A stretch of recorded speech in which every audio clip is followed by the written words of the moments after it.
Hello, I'm Andy Hawk, Medical Director of CareFlight Air and Mobile at Miami Valley Hospital in Dayton, Ohio, and I'm here to talk to you about pelvic binding for significant pelvic fractures. I brought with me both my skeleton friend and also a pelvic binder. This is the SAM Pelvic Sling 2. This is the kind that we use at CareFlight. Now, there are many out there on the market, and I don't endorse any specific one, but I just want to explain to you this is the one that we use, and we're going to show you using this type of a pelvic sling. Specifically, the indications for using a pelvic binder would be significant pelvis injuries related to trauma and evidence of shock. I brought the skeleton along to show the idea in the area where the injuries are, and that injury is related to your pelvis.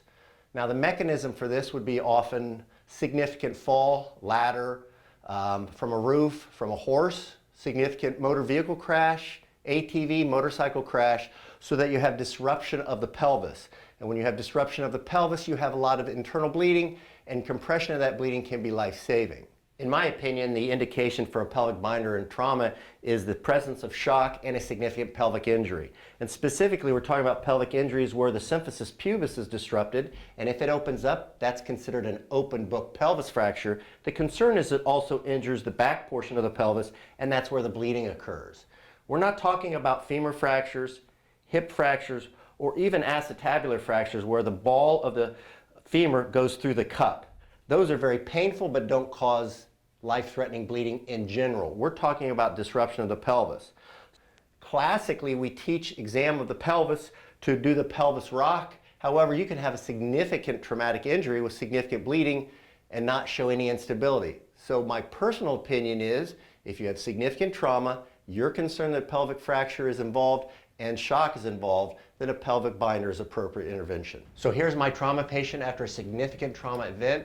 First thing I want to determine is, do I think they have a significant pelvis injury? Historical teaching or pelvic rock here, back and forth. However, the concern is, could you disrupt something further? In my humble opinion, if you take the sides of the pelvis and squeeze and have significant pain, that's good enough to know that you possibly have a significant pelvic injury.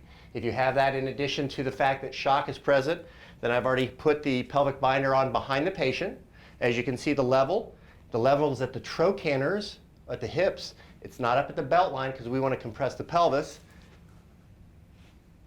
It's brought across, through, pulled very tight, and then Velcroed.